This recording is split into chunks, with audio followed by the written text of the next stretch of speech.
একটা মানুষের যে এলেমটা সর্বোত্তম সর্বশ্রেষ্ঠ, সেই এলেমটা অর্জন করতে গেলে বায়াত ছাড়া জীবনে সম্ভব নয়।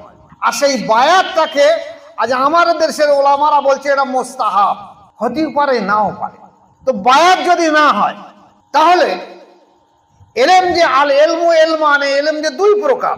কলবি এলেমটা যে আসল বলেছে আল্লাহ রাসূল সাল্লাল্লাহু আলাইহি ওয়াসাল্লাম বলেছে, তা সেই আসল এলেমটাকে তুমি কোথা থেকে শিক্ষা অর্জন করবে? তাহলে তো যারা হাফেজ হয়েছে তাদের তো অন্তর আল্লাহ জিকিরে জারি হয়ে যাওয়ার কথা। যারা হাদিস পড়েছে তাদের অন্তর জিকিরে জারি হওয়ার কথা। যারা হাদিস পড়ায় তাদের অন্তর জিকিরে জারি হওয়ার কথা। যারা হাফিজি পড়াচ্ছে তাদের অন্তর জিকিরে জারি হওয়ার কথা। না, জীবনে হবে না। এই পদ্ধতির মাধ্যমে আসতে হবে। উপস্থিত সুধীমণ্ডলী এবং দূরে ও প্রবাসীতে, কাছে নিকটে যেসব আমার মা বোনেরা আমার এই ইউটিউবটা পরবর্তীকালে দেখবে, বাপ ভাইরা দেখবে, সবাইকে আমার সালাম এবং মোবারকবাদ থাকলো।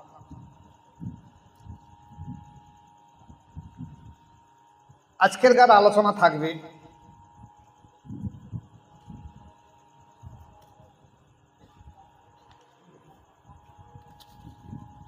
আল্লাহ পাক রব্বুল আলামিন কোরআনে করিমের মধ্যে ইরশাদ করেছেন, বিসমিল্লাহির রহমানির রহিম, কদ আফলাহা মান যাক্কাহা ওয়া কদ খাবা মান দাসসাহা।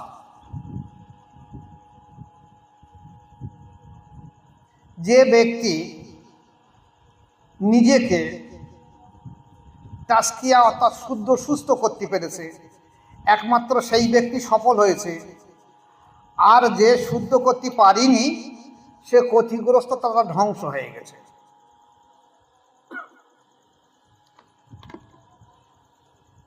তাহলে যদি কোনো ব্যক্তি অন্তরকে শুদ্ধ সুস্থ করতে পেরেছে, সেই ব্যক্তি জান্নাতি বা কামিয়াবি হয়েছে।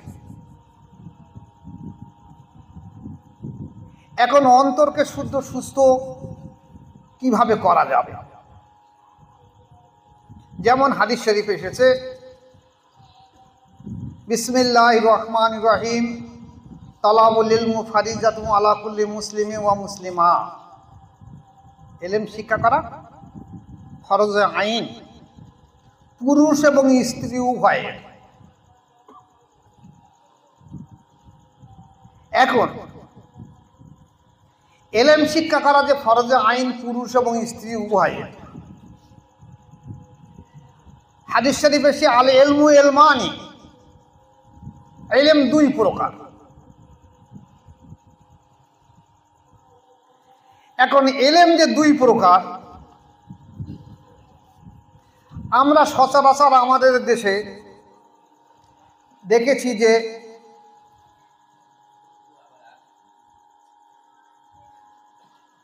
দেখেছি যে মাদ্রাসায়, বর্তমান মাদ্রাসায় শিক্ষা ব্যবস্থা হলো ইলমে শরিয়াতের শিক্ষা দেওয়া হয়, কোরআন হাদিস ইজমা কিয়াস ফিকহ উসুল মানতিক দেওয়া হয়।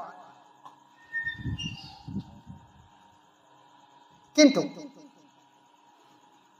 আর একটা ইলম কোথায় শিক্ষা হবে?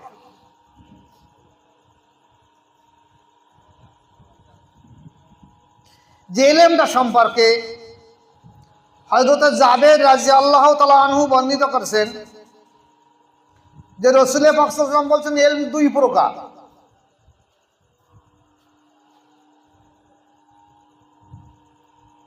একটা ইলম কলবের ভিতরে থাকে,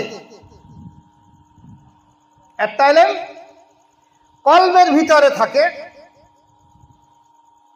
সেটাই হলো আসল এবং উপকারী ইলম।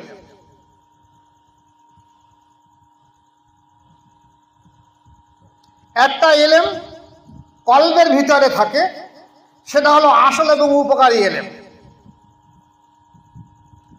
আর একটা ইলম জীবের উপরে থাকে, সেটা হলো আল্লাহর তরফ থেকে একটা দলিল স্বরূপ। হাফেজ হয়েছি, মাওলানা হয়েছি, মুফতি হয়েছি, কারি হয়েছি, জবানের দ্বারা ইলম। কিন্তু আসল এলেম বলা হয়েছে, অন্তর এলেমটা আসল বলা হয়েছে। এটা উপকারী এলেম, আল্লাহ রসুল সাল্লাল্লাহু আলাইহি ওয়াসাল্লাম বলেছেন এটা আসল এবং উপকারী এলেম। তাহলে এলম যদি দুটো হয়, একটা প্রকাশ্য একটা অপ্রকাশ্য, একটা জবানি একটা কলবি, বলা হয়েছে কলবি এলেমটা আসল এবং উপকারী এলেম।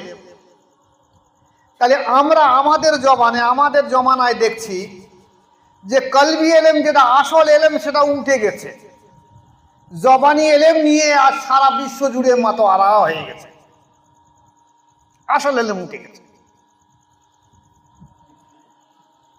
এখন আসল এলেম যদি উঠে যায় তাহলে এলমের নির্জল বাতিল হয়ে যাবে। যে এলেমের মাধ্যম দিয়ে, অন্তরে যে জ্ঞানের মাধ্যম দিয়ে আল্লাহর পরিচয় হয়, আল্লাহ রসুলের পরিচয় হয়, গুপ্ত এলেমের জ্ঞান হয়,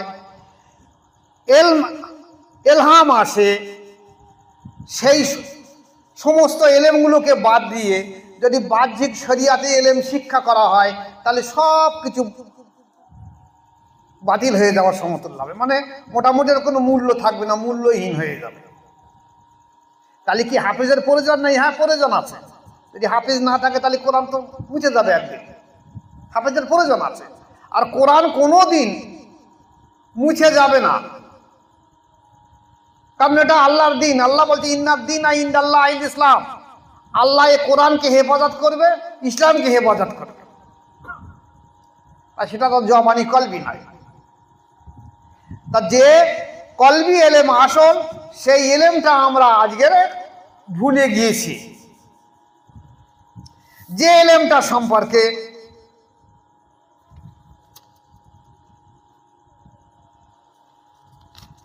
বড় পীর আব্দুল কাদের জিলানী রহমাতুল্লাহ আলাইহি বলেছেন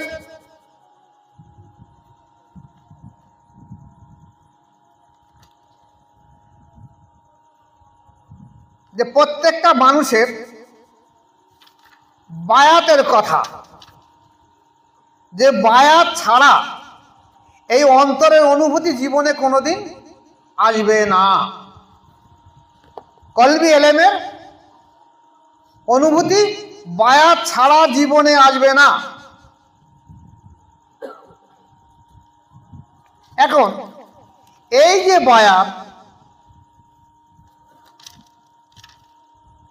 বায়াতটা সম্পর্কে আমাদের দেশে দেখা গেছে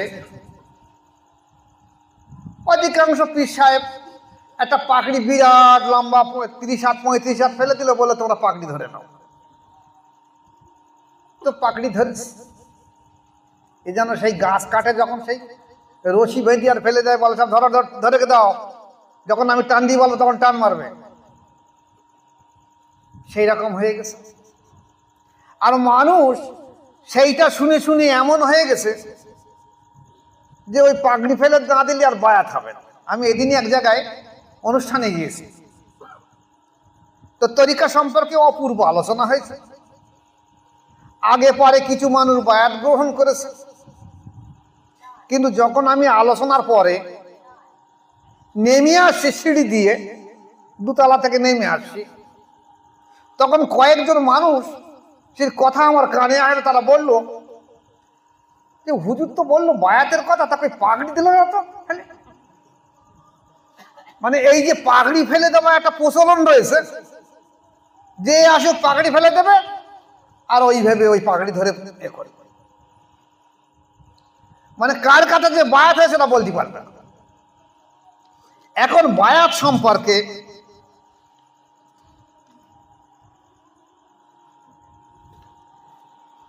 হযরতে জারির রাদিয়াল্লাহু তাআলা আনহু বলেন যে আমি রাসূল পাক সাল্লাল্লাহু আলাইহি ওয়াসাল্লামের কাছে আসলাম এবং বললাম, ইয়া রাসূলুল্লাহ সাল্লাল্লাহু আলাইহি ওয়াসাল্লাম, আপনি আপনার হাত মোবারক বাড়িয়ে দিন যাতে আমি আপনার হাতে হাত রেখে বায়াত গ্রহণ করতে পারি। তাহলে বায়াতটা হাতে হাত রেখে করা হয়। এছাড়া কোরআন শরীফ এসেছে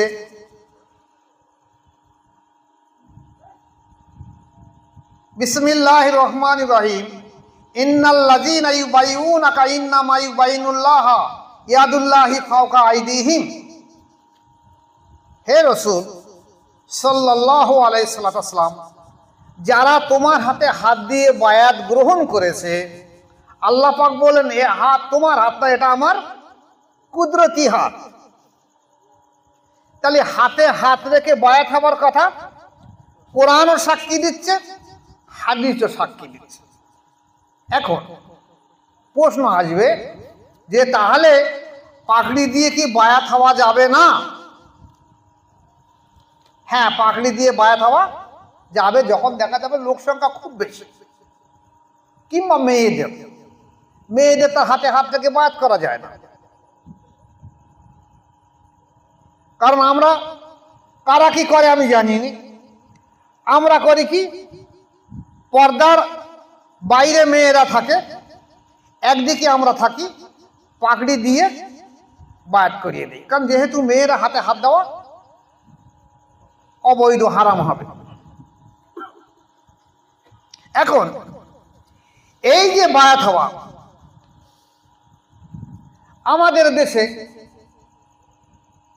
দেখবেন অধিকাংশ আলিম, শরিয়াতি আলিম, যারা মূল এলেম নেই,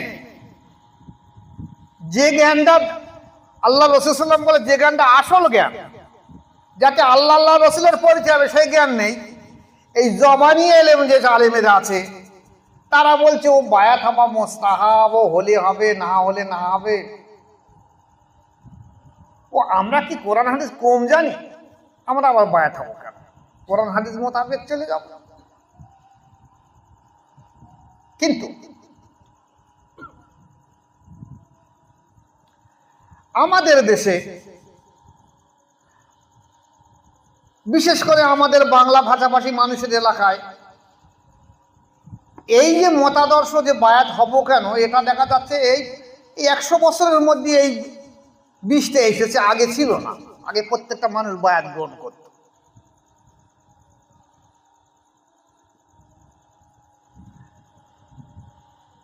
বড় পীর আব্দুল কাদের জিলানী রহমাতুল্লাহ আলাইহি, যিনি প্রথম হাজারের মুজাদ্দিদ,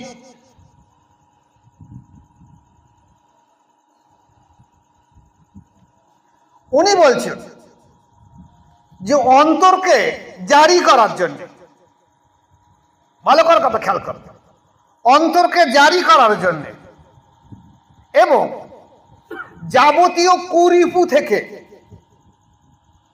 অর্থাৎ নফসের চরিত্র থেকে পবিত্র হবার জন্য পীর তালাশ করা এবং পীরের কাছে বায়াত হওয়া ফরজে আইন।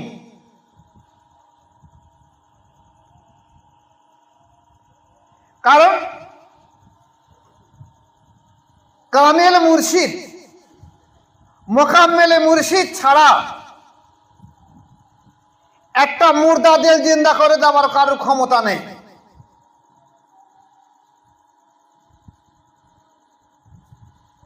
আমার কাছে একজন মাওলানা সাহেব বায়াত হয়েছে, যিনি দীর্ঘদিন ফুরফুরার মেজি হুজুর রহমাতুল্লাহ আলাইহির কাছে বায়াত ছিলেন। উনি মেজি হুজুর রহমাতুল্লাহ আলাইহিকে জিজ্ঞাসা করছেন, আব্বা আমার তো চিশতিয়া শেষ হয়েছে, কাদরিয়া শেষ হয়েছে, নকশবন্দিয়া শেষ হয়েছে, মোজাদ্দেদিয়া শেষ হয়ে গেছে, তা আমার তো অন্তর জিকির জারি করুন। অনেকে বলে অন্তর নাকি আল্লাহর জিকির করে, কই আমরা তো তেমন দেখলাম না। তুমি বলেছেন বাবা এ জমানায় আর হবে না, এ জমানায় আর অন্তর জিকির জারি হবে না। এখন মানুষ হারাম হালাল বাদ বিচার করে খায় না, তা কি করে অন্তর জিকির জারি হবে?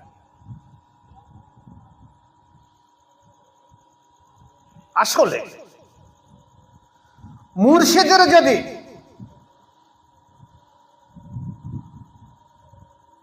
সত্যিকারের কামিল মোকাম্মেল ওলি হয় মুর্শিদ, এবং আল্লাহ প্রদত্ত তাওয়াজ্জুহ ফায়েজ যদি তার কলবে তেমন পরিমাণ সংক্রমণ থাকে, তাহলে কোনো ব্যক্তিকে বায়াতের জন্যে শুধুমাত্র কলবে আঙুল দিয়ে ফয়েজ দিলে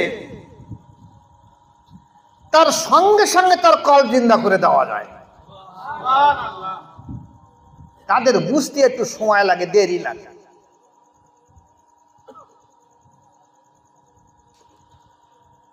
কিন্তু মুর্শিদের দায়িত্ব হলো তার কলবকে সঙ্গে সঙ্গে জারি করে দেওয়া। আমি যখন হাতে স্পর্শ করি তখন আমি বুঝতে পারি যে এই যে আধ্যাত্মিক ফয়েজ আমার ভিতর থেকে আমার হাতের আঙুল, শাহাদাত আঙুলের মাধ্যম দিয়ে তার কলবের মূল লক্ষ্যস্থলে গিয়ে পৌঁছে যাচ্ছে, এবং সেখান থেকে একটা কলবের জারির অনুভূতি আবার রিফ্লেক্ট হয়ে আমার হাতের ভিতরে ফিরে আসবে।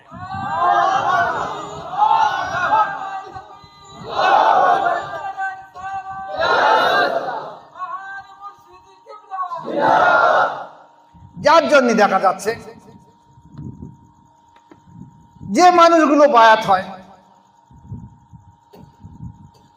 কেউ সুদখোর আছে, ঘুষখোর আছে, মদখোর আছে, আলঠালা আছে, বহু রকম খারাপ ব্যক্তি আছে, তারা বায়াত হয়। তাদের সেই অন্তরের নোংরাগুলো এই যে শাহাদাত আঙ্গুলের মাধ্যমে তার কলবে প্রবেশ করার সঙ্গে সঙ্গে রসুল পাক সাল্লাল্লাহু আলাইহি ওয়াসাল্লামের হাদিস হলো যে মানুষ যখন গুনার কাজ করে তার কলবে একটা কালো দাগ পড়ে, সেই নোংরাগুলো রিফ্লেক্ট হয়ে মুর্শিদের শাহাদাত আঙ্গুলের মাধ্যম দিয়ে এসে মুর্শিদের কলবে এসে আবার পৌঁছে যায়, আর মুর্শিদ আবার নিজের কলবের মাধ্যম দিয়ে সেই ব্যক্তির কলবকে জিন্দা করে দিয়ে। এই জন্যই কোনো অলিয়া উলিয়াদের পেটের রোগ জীবনভর সারবে না। আমার মুর্শিদ বলতো যে এমন একটা দায়িত্ব তোমার ঘাড়ে দিয়ে দিছি। রসুল পাক সাল্লাল্লাহু আলাইহি ওয়াসাল্লামকে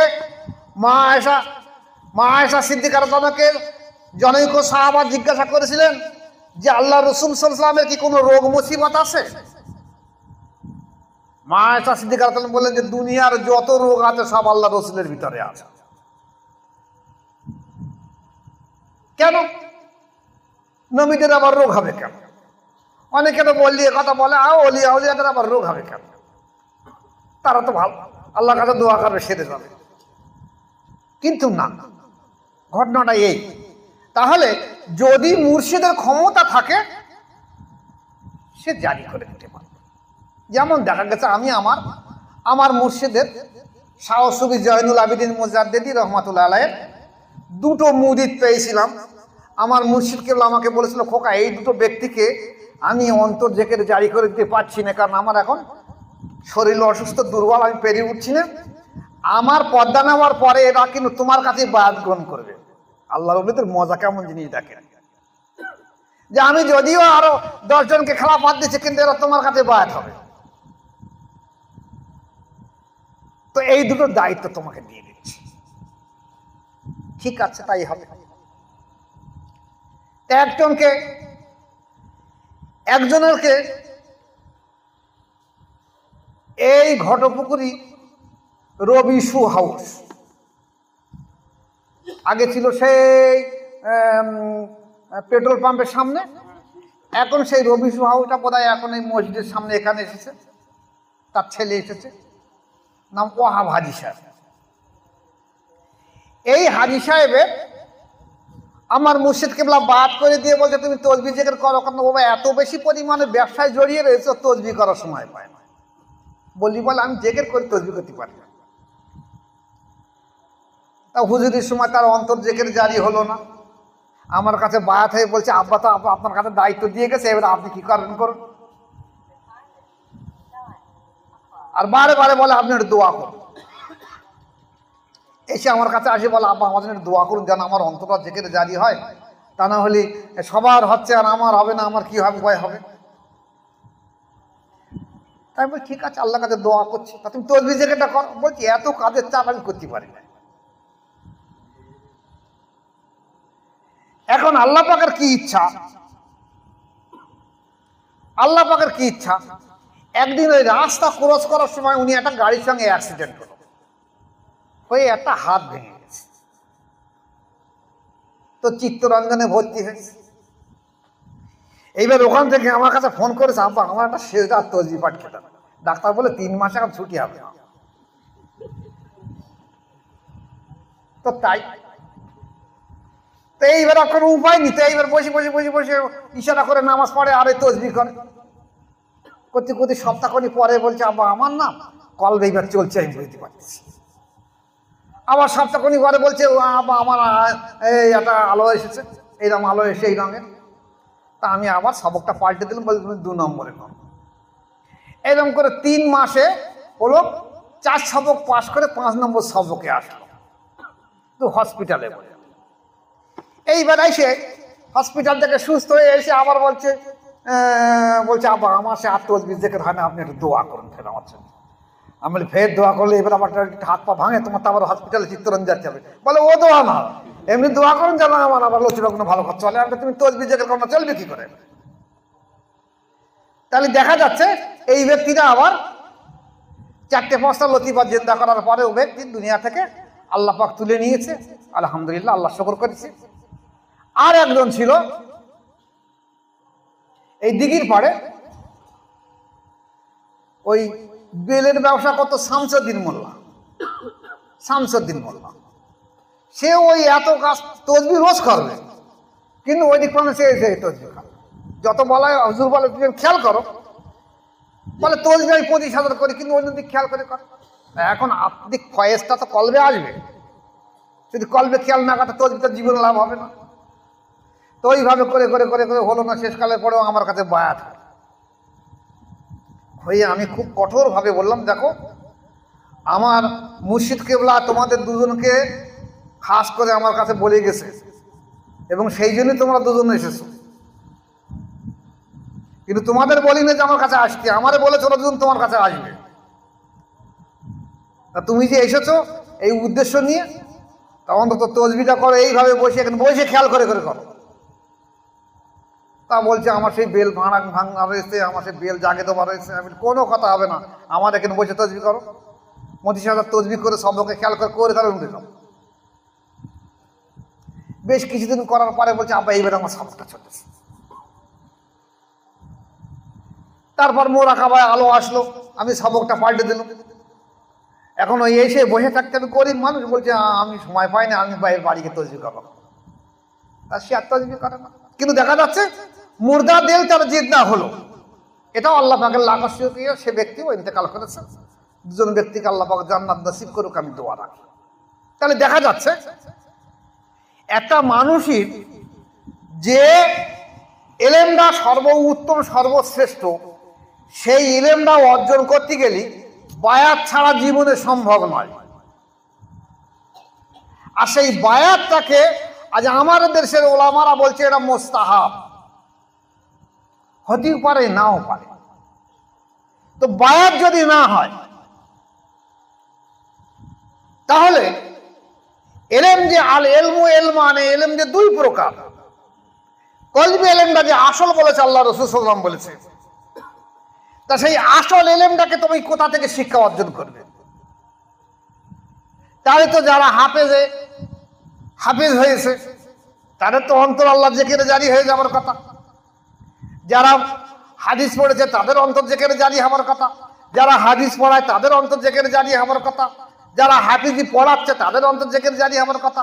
না, জীবনে হবে না। এই পদ্ধতির মাধ্যমে আসতে হবে। বায়াত ছাড়া জীবনে মানুষের মুরদাদের জিন্দা হবে না। এই বায়াত হয়ে অন্তর যখন আল্লাহ পাকের জিকিরে জারি হবে, এইবার সে আমাদের তরিকায় হলো কলবে জিকিরে জারি হবে। কলবে একটা আলো আছে, কলবের একটা নূর আছে। একটা মানুষ যদি অন্ধকারে চলে তাহলে তার গাড্ডায় পড়ে যেতে পারে।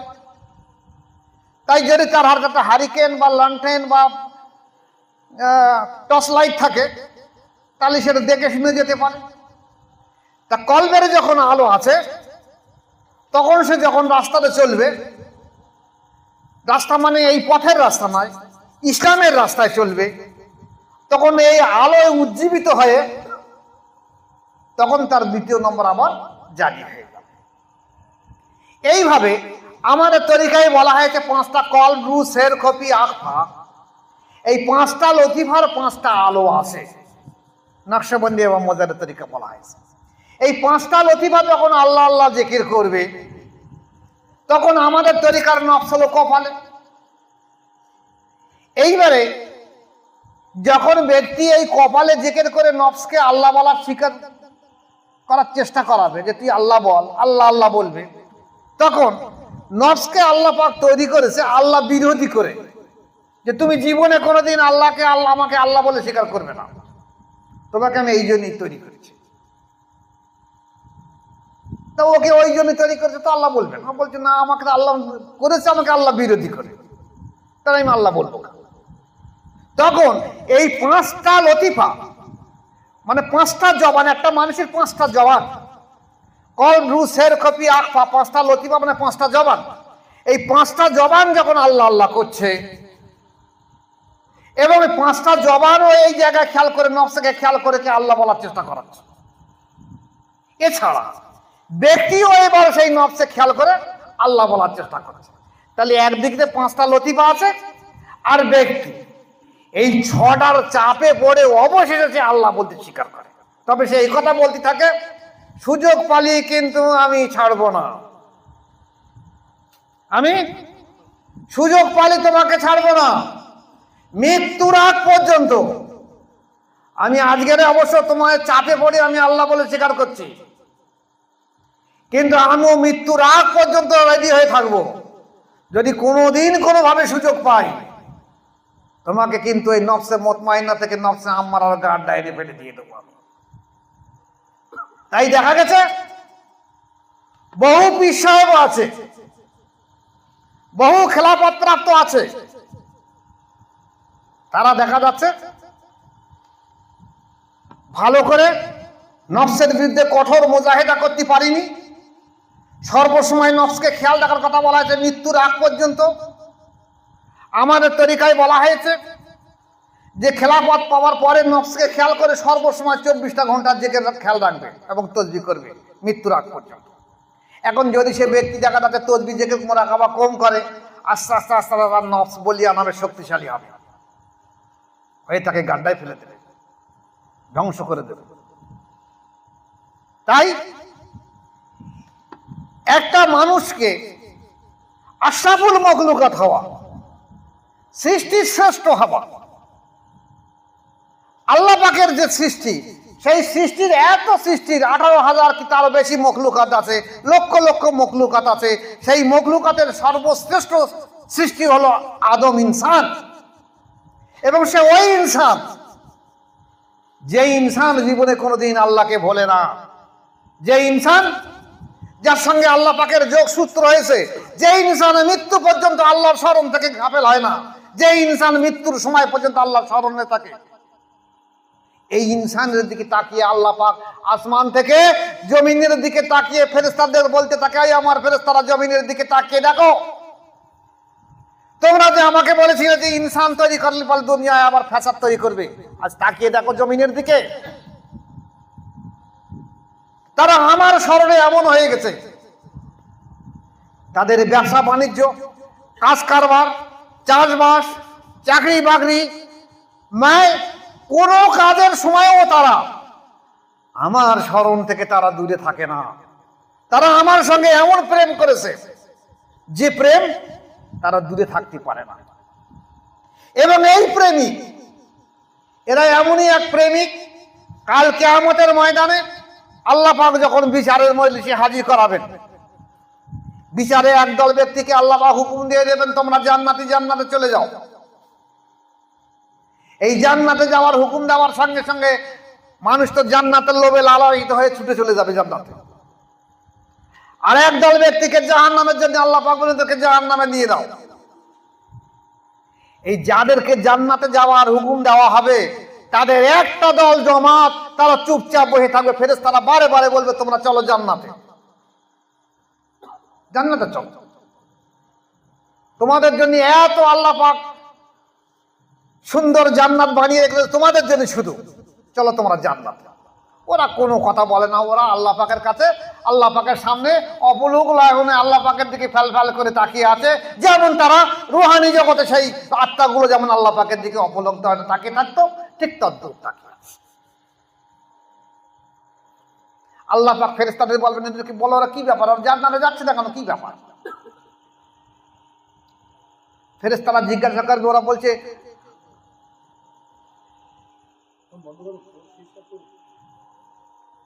ফেরেশতারা জিজ্ঞাসা করার পরে এই ব্যক্তি বলবে, এই ব্যক্তি সমষ্টির দলেরা বলবে যে আমরা দুনিয়ায় আল্লাহকে পাওয়ার জন্য গিয়েছি, জান্নাতের জন্য আমরা ইবাদত করি। যারা জান্নাতের লালায়িত আল্লাহ পাক তাদের জান্নাত দিয়ে দেয়। আমরা আল্লাহর আশিক, আল্লাহর প্রেমিক, আল্লাহর দর্শন ছাড়া আমাদের কোনো জায়গায় শান্তি নেই, আল্লাহর স্মরণ জিকির ছাড়া আমাদের কোনো শান্তি নেই, জান্নাতে গেলেও আমাদের কোনো শান্তি নেই। আল্লাহ পাক বলবেন, এই আমার ফেরেশতারা, এদেরকে আমার এই আরশের ছায়ায় বসিয়ে রেখে দাও, অনন্তকাল ধরে এরা আমার প্রেমিক এমন ভাবে থাকবে, এরা আমাকে না দেখলে থাকতে পারবে না। এরাই হলো সেই প্রেমিক যারা দুনিয়ায় থেকে অন্তরকে আমার দিকে রুজু করে রেখে দিয়েছিল। এরা সেই প্রেমিক, এরা জান্নাতের আশা করে না, এরা আমার দিকে মোতাওয়াজ্জা। তাই এই আমার ফেরেশতারা, তোমরা এদেরকে জান্নাতে নিয়ে যেও না, এরা জান্নাতের জন্য ইবাদত করে। তাই আমাদের তরিকার সরদার হযরত মাসুম বিল্লাহ রহমাতুল্লাহ আলাইহি, মুজাদ্দিদ আল বিসারি রহমাতুল্লাহ আলাইহি যে তরিকা বেরিয়ে এসে, মুজাদ্দিদ তরিকা মাসুম বিল্লাহ রহমাতুল্লাহ আলাইহি তরিকা, যে তরিকায় আমরা 100 বার দরুদ, 100 বার আল্লাহর জিকির করার পরে আমরা পাঠ করি কি, ইয়া ইলাহি মকসুদ মেরা তুহি রেজাই তেরি মুস্কো রহমত মোহব্বত মারেফত নসিবত। জান্নাত নয়। বহু ওলিয়া আউলিয়া এমন বলেছে যে আল্লাহ পাক যদি জান্নাতের জন্য আমরা ইবাদত করে থাকি তাহলে আমাদের জাহান্নামে দিয়ে দিও, আর যদি জাহান্নামের ভয়ে ইবাদত করে থাকি তাহলে জাহান্নামে দিয়ে দিও, আর তোমার সন্তুষ্টির জন্য যদি ইবাদত করে থাকি তাহলে তোমরা আমাকে তোমার সামনে রেখে দিও, এই তোমার সন্তুষ্টির জন্য, আমাকে যেন দূরে জান্নাত দিয়ে সরিয়ে দিও না। বহু ওলিয়া আউলিয়া এমন করেছে, লাঠির মাথায় ন্যাকড়া বেঁধেছে, কেরাসিন দিয়ে ধরিয়ে দিয়েছে, যে আমার মনে হচ্ছে আমি কাবা ঘরটাকে পুড়িয়ে দিয়ে দেবো। জিজ্ঞাসা করা হলো, কেন, কি ব্যাপার? বলছে মানুষ কাবার ইবাদত করছে, কাবার মালিকের ইবাদত করছে না। আরে মালিকের ইবাদত করো, মালিকের দিকে মোতাওয়াজ্জহ হও, কাবার দিকে মুখ করে ইবাদত করার কথা বলা হয়েছে, কিন্তু কাবাটা সব নয়, মালিক সব। সেই প্রেমিক হলাম আমরাও দুনিয়ার কোনো জিনিসের লালায়িত হওয়ার জন্য এখানে আসিনি, আর আসছি না, আর আসবো না। আমাদের একমাত্র ইচ্ছা হলো আল্লাহ পাকের প্রেম, আল্লাহ পাকের জালুয়া দর্শন, আল্লাহ পাকের সঙ্গে ফানা, যেটা রুহানি জগতে।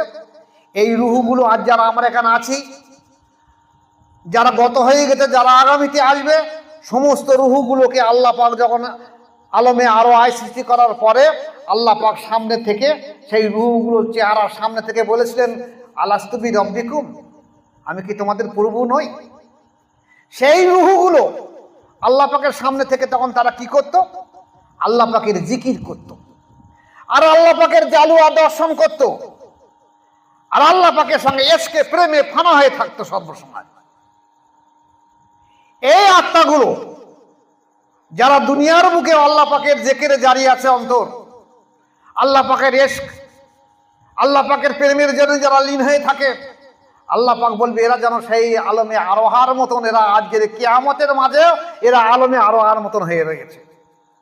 এরা সেদিন দুনিয়া এবং আজ আখিরাত তিনটে জায়গাকে একই করে ফেলেছে, মনে করেছে সব একই জায়গা। পৃথিবী যেটা ছিল এটা ওরা ভুলেই গিয়েছে। তাহলে দেখা যাচ্ছে একটা মানুষের যদি অন্তর জিকিরে জারি না হয় তাহলে আল্লাহ পাকের সম্পর্কে তার কোনো বুঝ আসবে না, প্রেম আসবে না, আর ইশক আসবে না, মহব্বত আসবে না, আল্লাহর পরিচয় আসবে না, ইলহাম আসবে না, কিচ্ছু ঘটবে না তার জীবনে। যে ওলিয়া আউলিয়ারা এসেছে আমাদের দেশে, সাহাবা, তাবিন, তাবে তাবিন, আইমাজ, মুজতাহিদিন, তারা সবাই বায়াত গ্রহণ করেছে এবং অনেকে কিতাব লিখেছে, ইলহামের উপরে ভিত্তি করে কিতাব লিখেছে। আজকের যেসব আলেমরা বলছে বায়াত হবার দরকার নেই, কিন্তু অনেক জিনিস আছে যেগুলো ইলহাম ছাড়া সম্ভব নয়। যেমন আমি একটা দুটো কথা বলে দিচ্ছি আপনাদের সামনে। যখন আমার মুর্শিদ কিবলা আমাকে বলেছিলেন যে দেখো সেজদাটা দিয়ে যে নফল ইবাদত, নফল নামাজটা আমার সব নিষেধ,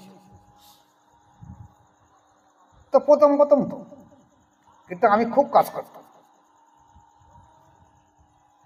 তো আমিও এসার পরে যে 2 রাকাত নামাজ যেটা তাসবিহাতুল বেতের, ওটা সেজদা শরীফে লেখা আছে তাসবিহাতুল বেতের পড়ার কথা। তো আমি বললাম ওটাও তো নফল, তো ওটা না পড়লি হয়। আমি আপনাদের মতন সহজ সরলভাবে মুর্শিদকে মুর্শিদ মেনে নেইনি। আমি একটু বেকা পথে চলে এবং সেইভাবে, যার জন্য আজকে আমি এই জায়গায় পৌঁছে গেছি। তো আমি ওই নামাজটা পড়ি। হুজুর আমাকে বলে খোকা তুমি দেখেছি তুমি তাসবিহাতুল বেতের পড়ো না কেন? আমি বলি তো নফল নামাজ। বলছে না ওটা সুন্নাত। আমি সুন্নাত হবে কেন? তাসবিহাতুল বেতের নফল নামাজ।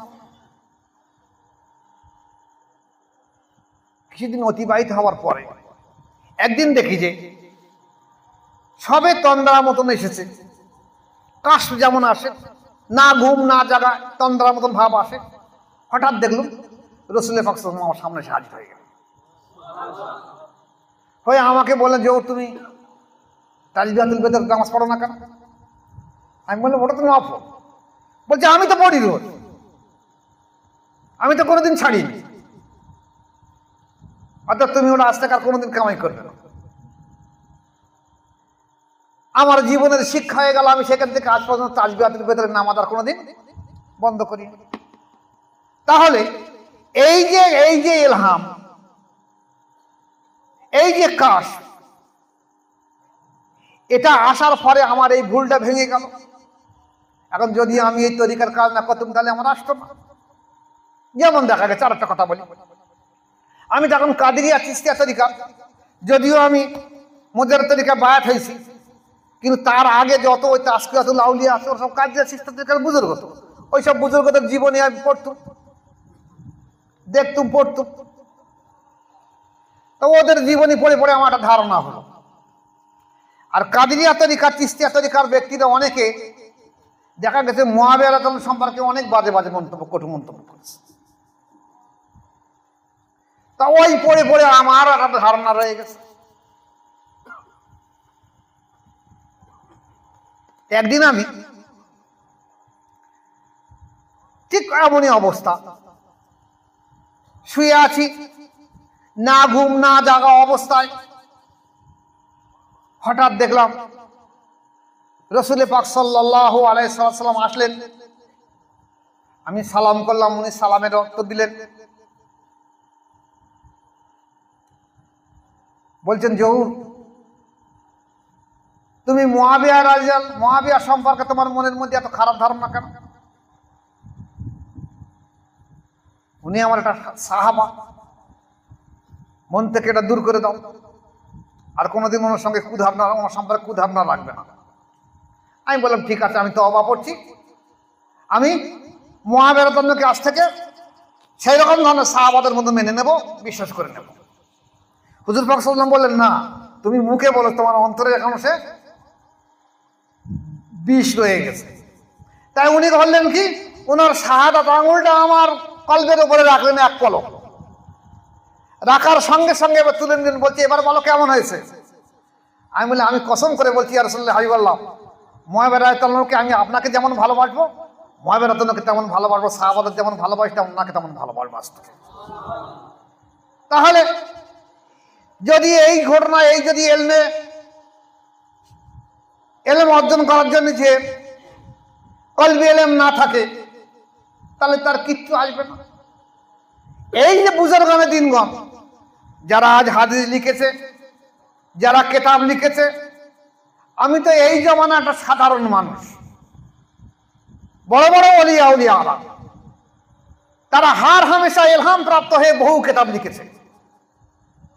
আর আমাদের দেশের এই মাদ্রাসায় পড়া মৌলবীরা বলছে ও সব জয়ীফ হাদিস, জয়ীফ হাদিস, সব মানা যাবে না। বড় পীর সাহেব যে হাদিস লিখে জয়ীফ হাদিস, আরে উনি যে হাদিসগুলো লিখেছে দেখতে হবে তো ইলহাম প্রাপ্ত হয়ে লিখেছে, আর তুমি তোমার একটা শিক্ষকের কাছে লেখাপড়া শিখছো, দুটো কি এক হচ্ছে? উনি আল্লাহ পরে তো এলেমে শিখেছে, আল্লাহ রসুলের কাছে থেকে তিনি শিক্ষা অর্জন করেছে। আর তুমি একটা সাধারণ মাওলানার কাছে শিখে, দুটো কি এক হতে পারে? হতে পারে না। তাই দেখা যাচ্ছে আমাদের দেশে অলিয়া উলিয়াদের জীবনের ইতিহাস ঘেটলে দেখা যায় অধিকাংশ অলিয়া উলিয়ারা বায়াত গ্রহণ করেছে।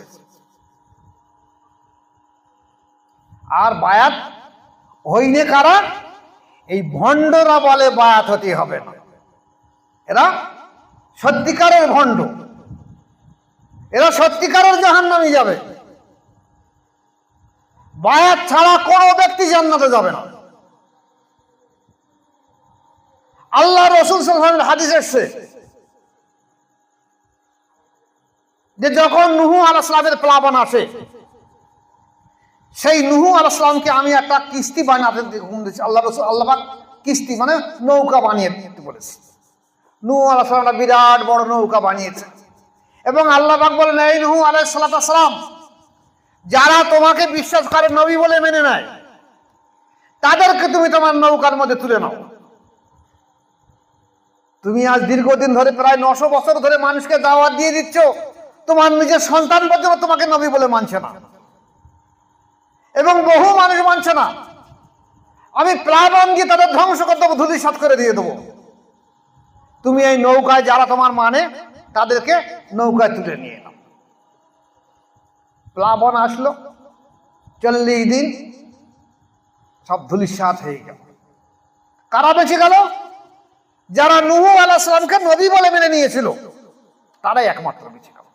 তাই রাসূল পাক সাল্লাল্লাহু আলাইহি ওয়াসাল্লামের হাদিস হলো যে আমার উম্মতের মধ্যে যারা বায়াত গ্রহণ করবে, তারা যেন নূহ আলাইহিস সালামের নৌকায় যারা উঠেছিল যেমন তারা বেঁচে গেছিল, যারা আমার আহলে বায়াত গ্রহণ করলো তারা প্রত্যেকে জান্নাতি হয়ে যাবে ইনশাআল্লাহ।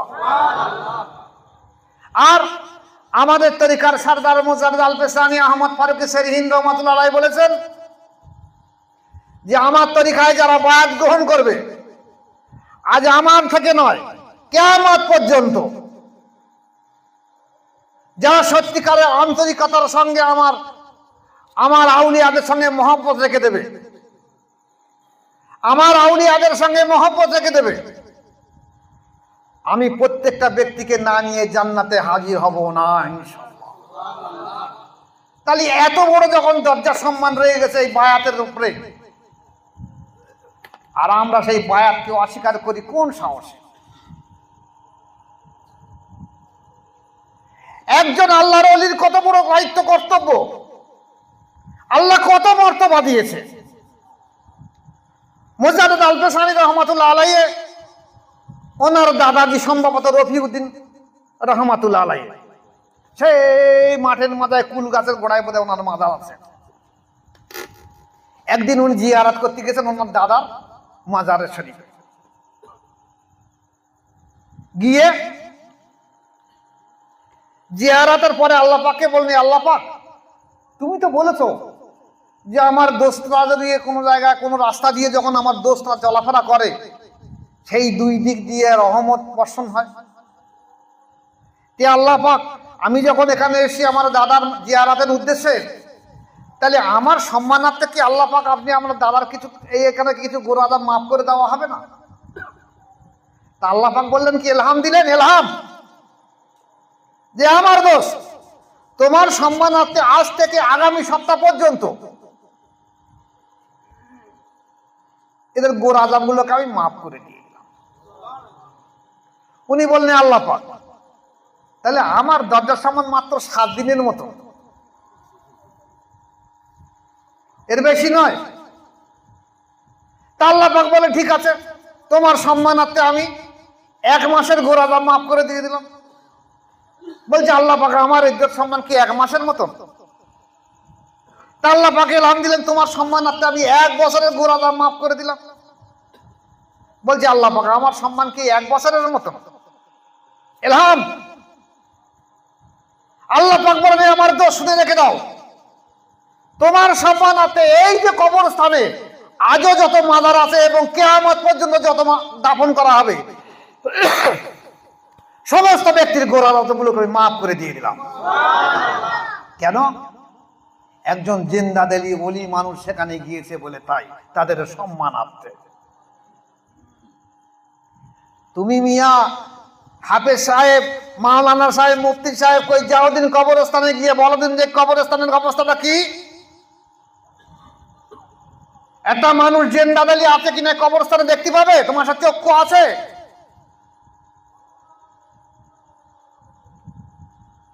একটা জিনিস তোমরা খুব ভালো পারো, ফতোয়া দিতে, কিন্তু এর বেলায় তোমরা অপারো। আজকের কেমন হয়ে গেছে দেখেন। প্রসঙ্গ আসলো বলে দুটো একটা কথা বলে নেই, আমি অন্যদিকে ঘুরে যাব। আমাদের এই ভাঙড় পীর বলে আজগার আলী রহমতুল্লাহ নাকি, ওনার ইন্তেকাল হয়েছে 16ই চৈত্র। তাহলে ওরস শরীফ, আল্লাহর অলি মানুষ, সেই আল্লাহর অলি মানুষের কাছে যায় কারা? বলে মানুষে মানুষ চেনে আর কৃষি কচু চেনে। তা সেখানে যাবে সেইরকম ধরনের মানুষ যাবে। তা সেখানে যাওয়া আটকানোর জন্য পাশে একটা মাদ্রাসা করা হয় যেন এখানে না যায় আর মানুষ। যেভাবে অলিকে আটকে দেওয়া হবে। তারাও কিন্তু মুসলমান, দায়িত্ব রেখে দিচ্ছে। আবার এক সম্প্রদায়ের মুসলমান আছে, সেই ওই মানুষকে নাম ভাঙিয়ে সারা এলাকায় 2 মাস 3 মাস ধরে চাঁদা তুলে যে আমি ভাঙড় পীরের নামে ইসালে সব করবো, কিছু চাঁদা দাও মা। 15ই চৈত্র ইসালে সব করে খাওয়া সালার কিচ্ছু না। ভাগ বাটোয়ারা 60 ভাগ 40 ভাগ, 60 ভাগ 40 ভাগ, এইভাবে ভাগ বাটোয়ারা হচ্ছে। কিন্তু দেখা যাচ্ছে 16ই চৈত্র দেখবেন ভাঙড়ের যত দোকানদার আছে, যেসব হিন্দু দোকানদার গুলো আমি নিজে দেখেছি, তারা সকালবেলা গোসল করে ভালো পাক সাপ কাপড় পরে একটা ধূপবাতি মোমবাতি 2টো বাদশা নিয়ে মাজারের ওখানে গিয়ে ওখানে রেখে দিয়ে দোয়া করে, বাবা তুমি একটু মালিকের হয়ে আমার জন্য আশীর্বাদ করো, দোয়া করো যেন আমার ব্যবসা বাণিজ্য, আমার সন্তান সন্ততি যেন সব ভালো থাকে। 16ই চৈত্র সকালবেলা গিয়ে দেখে নেবে। তাহলে জিয়ারাত তো নিষেধ নয়। আল্লাহর ওলির সেখানে জিয়ারাতে গেলে তার অন্তর থেকে তাওয়াজ্জুহ ফয়েজ তোমার এখানে আসবে। তোমরা সেখানে জিয়ারাতের আগে তার মৃত্যুদিন 16ই চৈত্র সেদিন একটা অনুষ্ঠান করে সেখানে দোয়া না আছে, সেখানে জিয়ারাত না করে হিন্দুরা যাচ্ছে, আর তোমরা সেই লোকটার নাম ভাঙিয়ে 3 মাস 4 মাস ধরে চাঁদা কালেকশন করে খাচ্ছ দিব্যি। সেখানে 16ই চৈত্র জিয়ারাতে যাও না। অলি আউলিয়াদের সোহবতে যাওয়া, যেমন জিন্দা অলির কাছে যাওয়া গেলে লতিফা উন্নতি হয় এবং সবক পাল্টে দেওয়ার ক্ষমতা থাকে জিন্দা অলি। আর যারা দুনিয়ার মুখ থেকে পর্দা নিয়েছে যে অলি মানুষ, তাদের কাছে গেলে লতিফা উন্নতি হয়, কোনো সন্দেহ নেই। যার জন্যে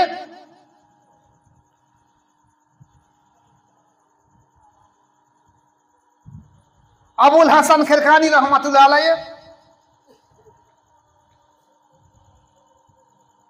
একটা বড় ইতিহাস রয়েছে। আজকের বড় সময় বেশি হয়ে যাচ্ছে, অন্যদিন সময় করবো। আবুল হাসান খেরখানি রহমাতুল্লাহ অন্যদিন আলোচনা করবো। তাহলে দেখা যাচ্ছে অলিদের জিয়ারাত করলে, মাজার জিয়ারাত করলে লাভ হয়। এই জন্য আমাদের তরিকায় বলা হয়েছে যে মাজার জিয়ারাত বৈধ। অনেক তরিকা, অনেক আলেম ওলামারা বলছে মাজার জিয়ারত করা যাবে না, কিন্তু না, আমাদের তরিকায় বলা আছে মাজার জিয়ারত বৈধ। সেখানে গিয়ে তুমি তার ওসিলা দিয়ে দোয়া করবে, কারণ ওসিলা দিয়ে দোয়া করা বৈধ হয়ে আছে।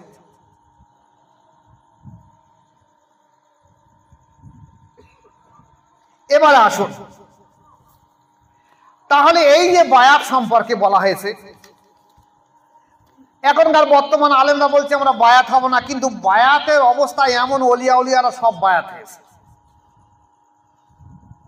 বায়াত ছাড়া কারোর অন্তর জারি হয়নি, বায়াত ছাড়া কেউ আল্লাহওয়ালা হতে পারেনি। আমি কিছু প্রমাণ আপনাদের সামনে দিয়ে দিচ্ছি, দেখে না। হযরতে আলী রাদিয়াল্লাহু তাআলা আনহু বায়াত হয়েছিলেন কি রাসূল পাক সাল্লাল্লাহু আলাইহি ওয়াসাল্লামের কাছে। আর ইমাম হাসান আর হোসাইন রাদিয়াল্লাহু বায়াত হয়েছিলেন কার কাছে? আলী রাদিয়াল্লাহু আনহুর কাছে।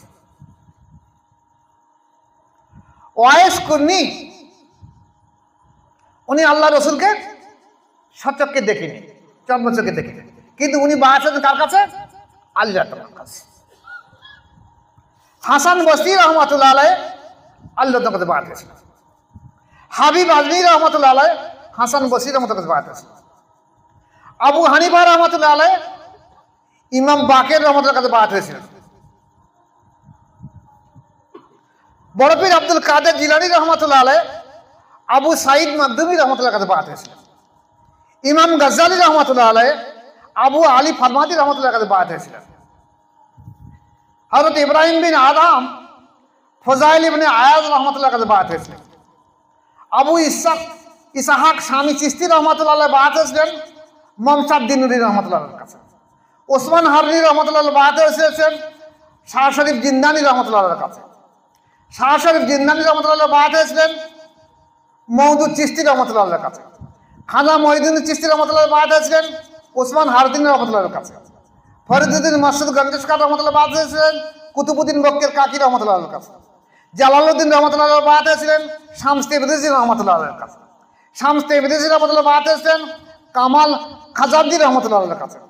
শেখ সাদি রহমাতুল্লাহ বায়াত হয়েছিলেন শায়েখ শাহাবুদ্দিন সোহরাবুদ্দিন রহমাতুল্লাহ আলাইহির কাছে। নিজামুদ্দিন আউলিয়া রহমাতুল্লাহ বায়াত হয়েছিলেন ফরিদ রহমাতুল্লাহ আলাইহির কাছে। আলাউদ্দিন সাহেব কালিয়ার আলী রহমতুল্লাহ বায়াত হয়েছিলেন ফরিদুদ্দিন রহমতুল্লাহ কাছে। আমির খসরু বায়াত হয়েছিলেন চিশতিয়া নিজামুদ্দিন আউলিয়া রহমতুল্লাহ কাছে। বাকিবিল্লাহ রহমতুল্লাহ বায়াত হয়েছিলেন খাজা আমগঙ্গি রহমতুল্লাহ কাছে। মুজাহিদ আলফেসানি রহমতুল্লাহ বায়াত হয়েছিলেন খাজা বাকিবিল্লাহ রহমতুল্লাহ কাছে। মাসুম বিল্লাহ রহমতুল্লাহ বায়াত হয়েছিলেন মুজাহিদ আলফেসানি রহমতুল্লাহ কাছে। সাইফুদ্দিন সাহেব বায়াত হয়েছিলেন মাসুম বিল্লাহ রহমতুল্লাহ কাছে। সৈয়দ সিদ্দিক রহমতুল্লাহ বায়াত হয়েছেন মারুফ কারকি রহমতুল্লাহ কাছে। তাহলে দেখা যাচ্ছে বাহাউদ্দিন নকশবন্দি রহমতুল্লাহ বায়াত হয়েছিলেন সৈয়দ আমির কুলাল রহমতুল্লাহ কাছে। আলাউদ্দিন আফতার রহমতুল্লাহ বায়াত হয়েছিলেন বাহাউদ্দিন নকশবন্দি রহমতুল্লাহ কাছে।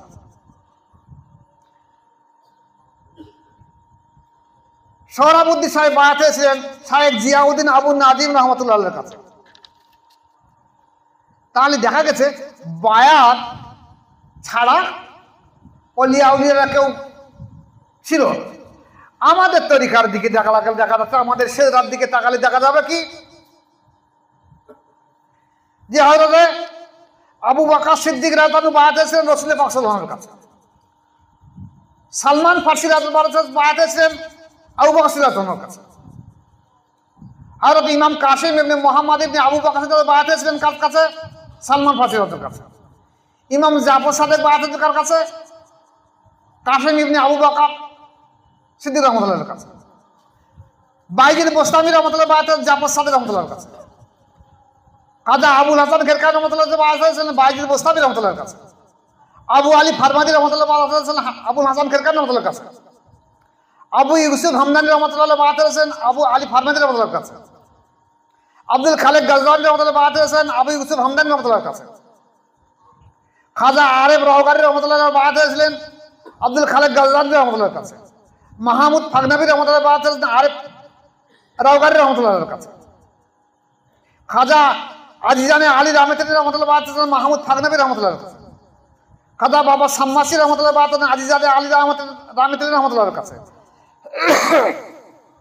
আমির কুল্লাল রহমতুল্লাহ বায়াত হয়েছিলেন বাবা সাম্মাসি রহমতুল্লাহর কাছে। বাহাউদ্দিন নকশবন্দি রহমতুল্লাহ বায়াত হয়েছিলেন আমির কুল্লাল রহমতুল্লাহর কাছে। এইভাবে দেখা গেছে খাজা বাকিবিল্লাহ রহমতুল্লাহ মুজাহিদ আলফেসানি রহমতুল্লাহ থেকে বায়াত হয়ে হয়ে হয়ে আমার মুর্শিদ পর্যন্ত এসে সবাই বায়াত গ্রহণ করেছে, আমিও বায়াত গ্রহণ করেছি। তাহলে বায়াত ছাড়া কোনো ব্যক্তি ওলিয়া উলিয়া হতে পারিনি, আর বায়াত ছাড়া কেউ ছিল না। চারটে যে তরিকার ইমাম এসে তারা যেমন বায়াত ছিল, চারটে শরিয়াতের ইমাম তারাও বায়াত গ্রহণ করেছিল। শরিয়াতের ইমামগুলো বায়াত গ্রহণ করেছিল। এখন আমরা আমাদের দেশের অনেক এই আলেমদের এরা মতামত হলো যে শরিয়াতের ইমামরা বায়াত গ্রহণ করিনি। না, শরিয়াতের ইমামগুলো বায়াত গ্রহণ করেছিল। আমাদের সামনে সম্পূর্ণ সব ইতিহাস সব রয়ে গেছে। শরিয়াতের ইমামরাও যেমন বায়াত গ্রহণ করেছে, তরিকাতের ইমামরাও তেমন বায়াত গ্রহণ করেছে। যেখানে ইমাম মালিক রহমাতুল্লাহ আলাইহি বলেছেন, ইমাম মালিক রহমাতুল্লাহ আলাইহি বলেছেন যে যদি কোনো ব্যক্তি ইলমে শরিয়াত শিক্ষা করলো, তরিকাত শিক্ষা না করলো, সে ব্যক্তি ফাসিক। আর যে ব্যক্তি ইলমে মারিফাত শিক্ষা করলো, শরিয়াত শিক্ষা করলো না, সে ব্যক্তি জিন্দিক। আর যে ব্যক্তি ইলমে শরিয়াত এবং মারিফাত উভয় শিক্ষা করলো, সেইটি সত্যিকারের আলিম, কামেল মোকামেল ওলি মানুষই। তাহলে এই ইমামদের মত যদি এই হয়ে থাকে, ইমাম আবু হানিফা রহমতুল্লাহ বায়াত হয়েছে, ইমাম শাফি রহমতুল্লাহ বায়াত হয়েছে, ইমাম মালিক রহমতুল্লাহ বায়াত হয়েছে, ইমাম আহমদ বিন হাম্বল রহমতুল্লাহ বায়াত হয়েছে, সবাই বায়াত গ্রহণ করেছে। চারটে ইমাম বায়াত, শরিয়াতের চারটে তরিকাতের ইমাম বায়াত হয়েছে। আর আমাদের দেশে আজকের যে বর্তমান জমানার এই আলেমরা বলে কোন সাহসে যে বায়াতের প্রয়োজন নেই, বায়াত মুস্তাহাব।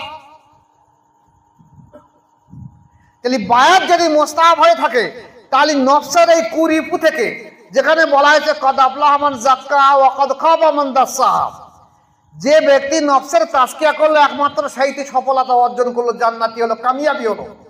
আর যে নফসের তাজকিয়া করলো না, সে ধ্বংস হয়ে গেল, বরবাদ হয়ে গেল। তাহলে নফসের তাজকিয়া করতে গেলে তার অন্তরের সঙ্গে সম্পর্ক না রাখলে জীবনে সম্ভব নয়। তাই আজ যারা বলছে বায়াতের প্রয়োজন নেই, কসবিন কালে ওদের অন্তর যেখানে জারি হবে না, এদের নফসের তাজকিয়া হবে না, এরা বেশাক জাহান্নামী হয়ে যাবে। তাই আমি আমার এই ইউটিউবটা যারা আগামীতে দেখবেন, সে মা বোন হোক আর বাপ ভাইরা হোক, যে মত পথের মানুষ হোক, আমি সবার কাছে হাত জোড় করে না পায়ে ধরে অনুরোধ করছি, আপনারা অন্তত বায়াত গ্রহণ করে অন্তরটা সুস্থ শুদ্ধ করে নফসের তাজকিয়া করে দুনিয়ায় থেকে বিদায় হয়ে যান। ইনশাআল্লাহ আপনাকে জান্নাত কায়েমী হয়ে যাবে আপনার। আর যদি না হন, তাহলে আপনি কিন্তু জাহান্নামী হয়ে যাবেন। কোনো ক্ষমতা নেই আপনাকে বাঁচানোর কাউ। তাই আমি শেষকালে অনুরোধ করছি যে আপনারা যারা বায়াত গ্রহণ করে আছেন, তারা কঠোর সাধ্য সাধনা করবেন। কারণ মৃত্যুর আগ পর্যন্ত যে কোনো মুহূর্তে নফস আপনাকে গাড্ডায় ফেলে দিতে পারে। আর যারা বায়াত হন, তারা বায়াত গ্রহণ করে নেবেন। আল্লাহ পাক আমাদেরকে প্রত্যেককে যেন বায়াতের মধ্যে থেকে অন্তর শুদ্ধ এবং তাজকিয়া নফস করে দুনিয়ায় থেকে বিদায় নিতে পারে। আল্লাহ পাক আজ যেমন আমাদের একতাবদ্ধ রেখেছে, কাল কিয়ামতের মধ্যেও যেন আল্লাহ পাক আমাদের আরশের ছায়ায়, আরশে আজিমের ছায়ায় যেমন এইভাবে এঁকে দিতে পারে। আমরা সবাই বলি আল্লাহুম্মা আমিন। আমি এই পর্যন্ত বলে, যেহেতু রাত হয়ে গেছে, আমার বক্তব্য শেষ করছি। আল্লাহ পাক আমাদের যে আলোচনা রেখেছি, আলোচনা বোঝা এবং আমল করার তৌফিক দিক। ওমা আলাইনা ইল্লাল বালাগ। আসসালামু আলাইকুম ওয়া রাহমাতুল্লাহি ওয়া বারাকাতুহু।